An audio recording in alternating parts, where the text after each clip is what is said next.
தலைநகர் டெல்லி காற்று மாசுபாடு காரணமாக திணறிக் கொண்டிருக்கிறது. ஒவ்வொரு ஆண்டும் நவம்பர், டிசம்பர் மற்றும் ஜனவரி மாதங்களில் இதே நிலைதான் நீடிக்கிறது. காற்று மாசுபாட்டிற்கு என்ன காரணம், ஏன், எதற்கு, எப்படி பகுதியில் அதனை பார்க்கலாம்.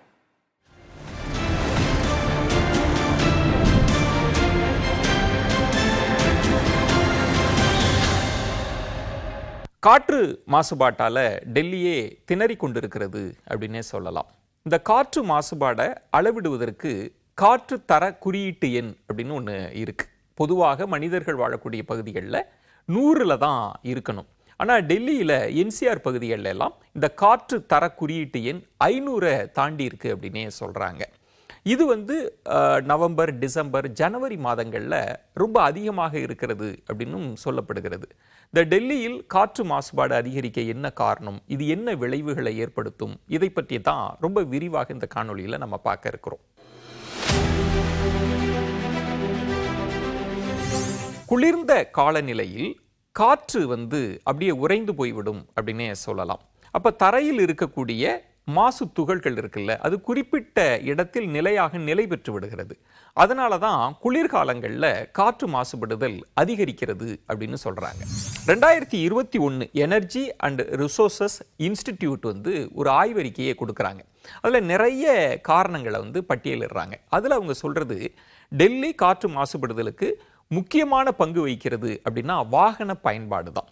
அது கிட்டத்தட்ட 51.5% இருக்கு அப்படின்னு சொல்றாங்க. அடுத்து மற்ற மாவட்டங்களில் இருக்கக்கூடிய தொழிற்சாலைகள், அங்கிருந்து வெளிவரக்கூடிய புகைகள், இதெல்லாம் இருக்குல்ல, இது கிட்டத்தட்ட 34.97 விழுக்காடு காற்றை மாசுபடுத்துது அப்படின்னு சொல்றாங்க. அப்புறம் பஞ்சாப், ஹரியானா, அங்கெல்லாம் என்ன பண்றாங்க, விவசாயிகள் பயிர்களை எரிப்பாங்க.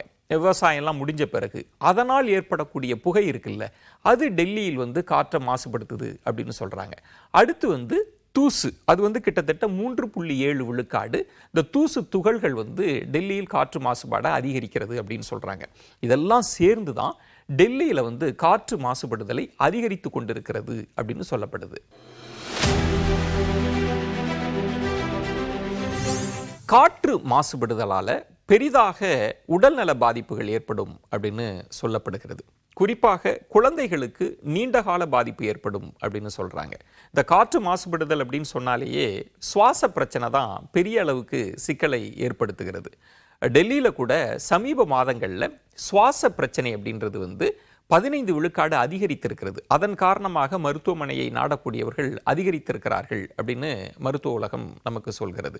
இதில் இந்த நுண்துகள்கள் இருக்குல்ல, அதுதான் பெரிய அளவில் சிக்கலை ஏற்படுத்துகிறது. இப்போ வாகனங்களிலிருந்து வெளிவரக்கூடிய நுண்துகள்கள், அதை PM 2.5 அப்படின்னு சொல்லுவாங்க. அதாவது அந்த நுண்துகள் 2.5 மைக்ரோமீட்டருக்கு குறைவாக இருக்கும் அப்படின்றது தான் அதனுடைய பொருள்.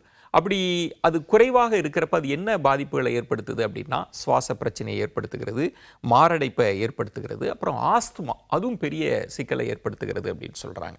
இதில் இந்த நுண்துகள்களினுடைய அளவு சிறிதாக சிறிதாக நமக்கு ஏற்படக்கூடிய பாதிப்பு பெரிதாக இருக்கும் அப்படின்றது தான் மருத்துவ உலகம் சொல்லக்கூடியதாக இருக்கிறது. நான் முன்பே சொன்ன மாதிரி காற்று தர குறியீட்டு எண் 100 தான் இருக்கணும். ஆனால் டெல்லியில் 500ஐ கடந்திருக்கிறது. அதனால் அரசு என்ன அங்கு கட்டுப்பாடு விதிச்சிருக்கிறாங்க அப்படின்னா, கிராப் 4 அப்படின்னு சொல்லுவாங்க, GRAP 4, அந்த கட்டுப்பாடு, இதுதான் கடைசி படிநிலை. அந்த கட்டுப்பாடை அரசு விதிச்சிருக்கிறாங்க. அப்புறம் குடிசை பகுதிகளில் கேஸ் சிலிண்டரை ஊக்குவிக்கணும், அந்த பயன்பாட்டை ஊக்குவிக்கணும் அப்படின்னு சொல்கிறாங்க. இந்த விறகு கொண்டு எரிப்பது அதெல்லாம் காற்றை மாசுபடுத்தும் அப்படின்றதுனால கேஸுக்கு ரொம்ப ப்ரிஃபரன்ஸ் கொடுங்க அப்படின்னு சொல்கிறாங்க. அடுத்து நகராட்சி திடக்கழிவு அதெல்லாம் எரிச்சிருவாங்க, அதுக்கெல்லாம் ஒரு பெரிய அளவில் தடை விதிக்கணும் அப்படின்ற கோரிக்கையும் அங்கு முன்வைக்கப்படுது. அப்புறம் மின்சார பயன்பாடு வாகனங்கள் இருக்குல்ல, அதுக்கு பெரிய அளவில் ஊக்குவிப்பு கொடுக்கணும், அது ஒரு முக்கியமாக இந்த விஷயத்தெல்லாம் தடுக்கும் அப்படின்னு சொல்லப்படுது. அப்புறம் கட்டுமான கழிவுகள், நான் முன்பே சொன்ன மாதிரி அதன் மூலம் பறக்கக்கூடிய தூசு இருக்குல்ல, அது காற்றை மாசுபடுத்துது. அப்போ அதை ஒரு பாதுகாப்பான முறையில் அதை ரொம்ப மூடி வச்சு அது பறக்க விடாமல் தடுப்பது, அதுவும் ஒரு முன்னெச்சரிக்கை நடவடிக்கையாக இருக்கும் அப்படின்னு சொல்லப்படுது.